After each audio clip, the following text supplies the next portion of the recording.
We're going to look at Hero Hayes' video. He's probably going to talk about some stuff that we may already know, but from what I was told, there's some information here about things that are happening against collective cunts. And I'd like to note what is happening that actually has them scared. So let's take a look. Welcome back, guys. If you saw my first video today, you may remember that at the end of that video I mentioned I'm going to try to get one more video done today, but I'm extremely short on time, so apologies in advance if I'm speaking a bit quickly and or if this video is a bit rushed. To be honest, I don't have the time to do this video, but I really want to, so I'm going to be late to what I need to get to and make this instead. But here we go. So, Collective Shout, Australian feminist organization that was going after payment processors to get them to censor websites like Steam, and then we saw stuff on itch.io as well, etc., etc. You may recall that in Japan, politician Kurishida has been very aware of the situation and has been routinely criticizing Collective Shout and talking about all this.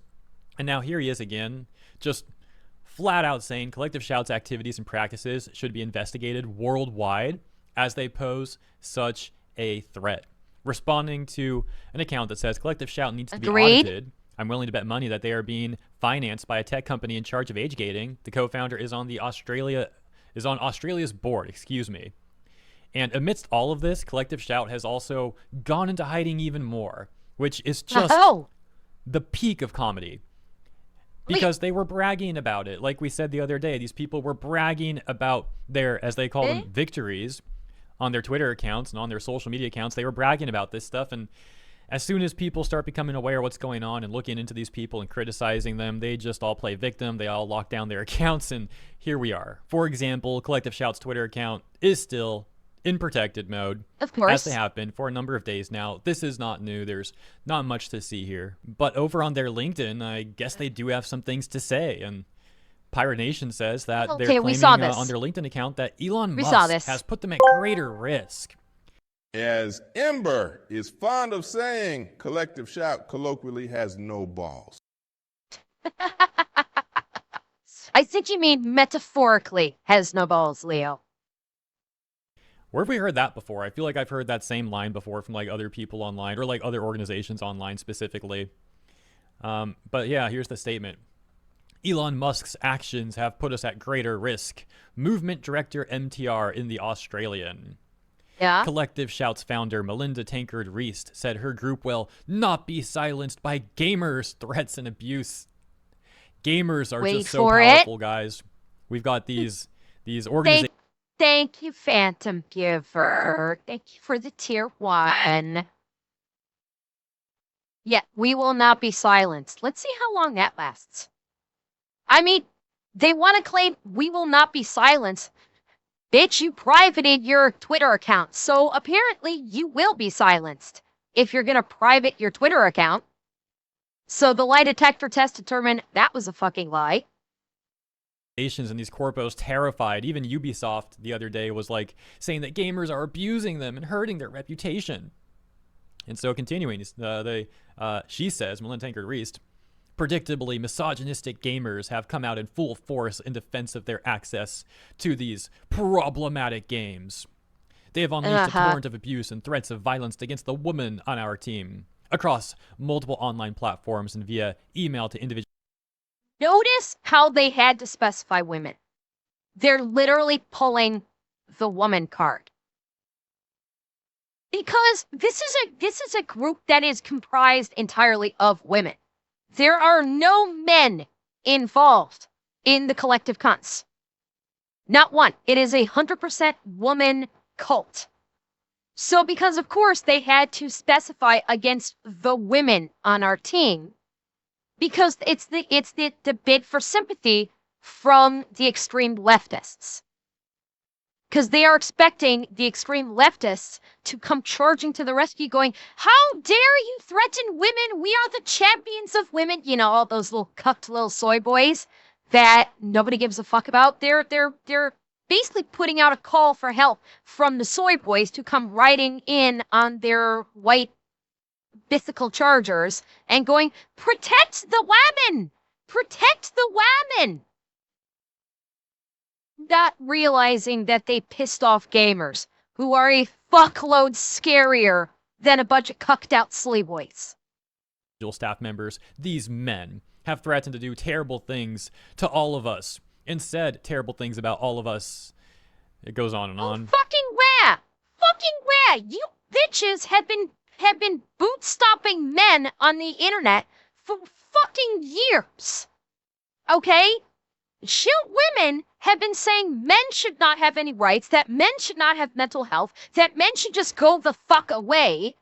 Shoes on the other goddamn foot now, sweetheart. How do you like how it feels? Shut the fuck up and go sit in a corner. Miss Tankard Reese said Mr. Musk was amplifying the worldwide online abuse by reposting the Change.org petition against us. Oh my gosh, dude. Oh, a Change.org Simply petition. reposting Oh, no. the petition is abuse. That's why no one takes this stuff seriously. I mean, come on. Yeah. How could you be compelled to say that? And how could you even think that's a good idea? Mr. Musk, he made the abuse even worse by reposting this Change.org petition against us. Musk's actions have fueled threats of violence, harassment, and digital abuse of our all-female team across all our platforms and forced us to take extra measures for our personal safety, she said. I also... Bullshit. Bullshit. They're really gonna try and pretend like they're worried about people actually coming after them physically. Really? Yeah, exactly. Like, they're like, this stuff that they're saying has been threatened to them. Well, I don't condone it in any way. I don't condone anyone sending messages to anyone saying that, you know, threatening to rape someone, threatening to kill someone, sending like porn or child abuse material like this. Like, I don't condone any of this. I don't think anyone should do this. But saying, oh, it's forced us to take extra measures for our personal safety. People get this shit on the internet. This shit gets said to on the internet every fucking day. Hundreds of thousands or even millions of people have had this shit said to them on a literal daily or even hourly basis. You don't see them saying, I now have to take extra measures to ensure my own personal protection because some fucking nameless idiot on the internet said they're going to kill me. Again, not condoning this. Nobody should be doing this. Nobody should be sending this to anyone. But it happens to millions of people every fucking day. And you know what they do? They go, okay, and they let it roll off their back and they go on with their lives. But they're trying to make it seem, again, they're victim complexing. They're trying to project themselves as being, we're the poor victims. Protect us. Platforms and forced us to take extra measures for our personal safety, she said. I also love how, as Madam Savvy pointed out the other day, Collective Shout seems to try to pretend like there's no women calling them out when many of the people criticizing them are in fact actually women. But of course, that's bad for their narrative. So they try and ignore that and they never mention it. Oh, it's a bunch of misogynistic male gamers who are doing this. That's all. This is also occurring over in Japan with a Japanese free speech organization putting out an official statement regarding the issues of censorship and distribution, suspension on game distribution platforms such as Steam and itch.io, as they say. Further adding, we support and wholeheartedly endorse as a consumer organization the efforts and initiatives of platforms that protect the free creation of creators and the free choice of users. This statement would get reposted by this account Ramblings Nerd with an English translation. Although when I click this, I think the translation is ran through a, what's it called? Like a image translation. You upload the image and it translates it, which means this might be a little bit scuffed. And I'm assuming that given how there's like different random bolts here and there, it looks like one of those image translation things. But hey, maybe it worked out pretty well. I'm just warning you now that maybe this is going to be a little bit scuffed on top of my rushed coverage too. So we'll see. Hopefully this is not a mess. But the statement reads, censorship and distribution suspension issues on game distribution platforms. AFEE is an organization that has been active since 2013 with the aim of respecting diverse expressions in entertainment and protecting the interests of consumers. We hold street demonstrations by nonpartisan politicians to coincide with Comment Market, as well as publishing a magazine and holding study sessions on freedom of expression. Recently, there have been a number of reported cases where game distribution platforms such as Steam and itch.io have been forced to suspend or remove content, including adult games, due to pressure from human rights groups and payment service providers. The background and issues are explained below. We take the following position in order to protect creators' freedom of creation and users' freedom of choice. Skipping down to this section, amid growing moral pressure from human rights groups and payment service providers without legal basis, it is extremely important for cultural diversity that Steam and itch.io continue to make efforts to protect content. Removing or hiding content that does not violate the law is nothing but arbitrary censorship. We strongly encourage each platform to continue to exercise careful judgment when suspending content that is not illegal. 3. Request to avoid suspension of legal content. Suspending the distribution of even non-illegal content is detrimental to both creators and users. Creators not only lose revenue opportunities, but also risk being labeled as inappropriate content producers, and users are deprived of the opportunity to freely access a wide variety of content. We strongly urge platform operators to continue dialogue with users and maintain policies that protect content and avoid excessive deletions. And this is what I was talking about earlier, that Japan seems to be leading the charge in pushing back against Visa and MasterCard and groups like Collective Shout. We're seeing two different organizations that are pushing back, saying, shut the fuck up. You have no right to stymie freedom of expression and artistic expression. So Japan feels like they may be out in the front in this fight against censorship right now. Then skipping to this section where they directly call out Collective Shout here, saying, in July 2025, Steam and itch.io suddenly removed a large amount of adult NSFW content and some adult games from their search results. This was reportedly the result of pressure from the Australian anti-adult content group Collective Shout, which was working to pressure payment providers such as Visa, MasterCard, and PayPal. On itch.io, all tagged NSFW content was Outside Gaming, welcome in, raiders. How are you? How was your stream? You are catching us right at the tail end of a Hero A video where it's a little bit of a follow-up regarding the censorship issues regarding Collective Shout as of late. And we're just going through a statement made by a Japanese rights, a Japanese, I don't know if it's a company or a rights group or something, and talking about, defending Steam and itch.io in terms of adult content on the platform. We've been talking about a lot about this at the beginning of stream today. So this is just further information regarding it, and it looks like Japan is taking the lead in striking back against groups like Collective Shout to basically lay the smacketh down upon them. So join us. Was removed from search results and browse lists, effectively rendering over 20,000 items invisible.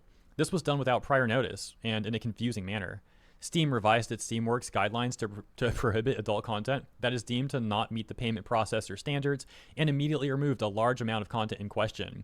As a result, there are reports that legitimate and highly acclaimed LGBTQ-related content, as well as content on mental health and domestic violence, have been affected, posing a threat to freedom of expression. They close with this statement saying, gamers and creator communities have organized protests on Reddit, Blue Sky, Change.org, and other platforms, and have delivered a petition with over 170,000 registered members to Visa and MasterCard, as well as sending numerous phone calls and emails in protest, which, as we discussed the other day, does seem to be working. The disruption of these companies does seem to be impeding their business and costing them money. And really quick, I want to give a shout out to this user, Sekwar, who left a very interesting comment, informative stuff here on my video from the other day, similarly talking about this and saying, I work at a credit card company, not MasterCard nor Visa, so I can give you a suggestion. Don't bother sending emails. Those will go straight to the trash. We know all this. Do call their call center. They are not allowed to ignore calls, and they have to pay the call center operator companies. Yes, they're all third party per call taken. Lowering the amount of calls received on call centers is 80% of all the projects that Yeah, and this is the part that I was talking about, where every phone call that you make, Visa and MasterCard pay a fee. This is what I was talking about. Every call that comes in, they have to pay the call center companies per call taken. This is what I was talking about. This is why I was saying every phone call that Visa and MasterCard have to field costs them money. In addition to the time that the customer service reps have to take to speak with you, it literally costs them money just for you to call Visa or MasterCard and complain. The call alone is costing them money. That's why this is effective. That's why we're already bear in mind, the flood Visa with calls campaign is only like, what, 2 days old? Maybe 3 days old. That's how old the campaign is. And already we are seeing the credit card companies coming out and making statements like, we're not actually doing anything bad, because they're scared. Because all of these calls are costing them money. It's costing them time, it's clogging up their call centers, and it's costing them money. Yeah. So that's why don't stop. Keep going, keep the fucking pressure up. Every person that calls them is costing Visa and MasterCard money. And we all know that the one thing companies listen to more than everything else is money. If they're losing a lot of money, that's going to get them to change their minds real fucking quick. I work on. Anything that increases the amount of daily calls is a nightmare for them. Keep calling, and they will fold. Alrighty, guys, I'm going to leave it there for today. Again, apologies for the rushed video, and thank you for understanding, though. Appreciate you. Let me know what you think about this stuff in the comments. I look forward to seeing you in the next one. All right. So that didn't have as much about Collective Shout as I thought it might have.